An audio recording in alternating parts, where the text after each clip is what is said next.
બોડેલીમાં doctor Baba Saheb આંબેડકરના મહાપરિનિર્વાણ દિવસે ભાજપ દ્વારા પુષ્પાંજલિ કાર્યક્રમ.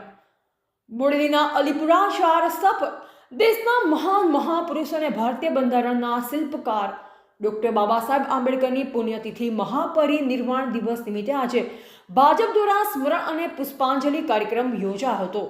6 ડિસેમ્બર 1956ના રોજ ડોક્ટર આંબેડકરનું અવસાન થયું હતું.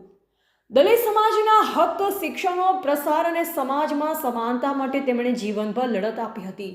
તેમનો દ્રઢ વિચાર, સામાજિક સમરસતા અને લોકશાહી મૂલ્યો આજે પણ દેશ માટે પ્રેરણા સ્ત્રોત છે. કાર્યક્રમમાં પૂર્વ સંગઠન મંત્રી મણિલાલ પરમાર, છોટાઉદેપુર જિલ્લા ભાજપ પ્રભારી રમેશ સુકાણી, જિલ્લા પ્રમુખ ધારાસભ્ય અભયસિંહભાઈ તડવી સહિત હોદ્દેદારો, ભાજપ કાર્યકર્તાઓ અને સ્થાનિક લોકો મોટી સંખ્યામાં હાજરી આપી. સૌએ ડોક્ટર આંબેડકરની પ્રતિમા પાસે માળા ચડાવીને પુષ્પાંજલિ અર્પણ કરી શ્રદ્ધાંજલિ વ્યક્ત કરી હતી.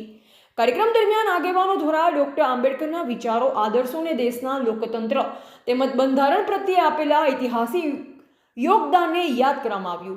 સ્થળ પર શ્રદ્ધાંજલિ આપવા આવેલા નાગરિકોમાં ભાવનાત્મક માહોલ જોવા મળ્યો હતો અને સમગ્ર કાર્યક્રમ ગૌરવ, રાષ્ટ્રીય ગૌરવ અને આદરની ભાવનાઓ સાથે પૂર્ણ થયો. અહેવાલ મુકેશ પરમાર, નસવાડી. 6 ડિસેમ્બર ડૉક્ટર બાબા સાહેબ આંબેડકરના પુણ્યતિથિ પરિનિર્વાણ દિન નિમિત્તે છોટાઉદેપુર જિલ્લા ભાજપ અને છોટાઉદેપુર અનુસૂચિત જાતિ મોરચા દ્વારા ડૉક્ટર બાબા સાહેબ આંબેડકરના પ્રતિમાને ફૂલહાર અર્પણ કરવામાં આવ્યા.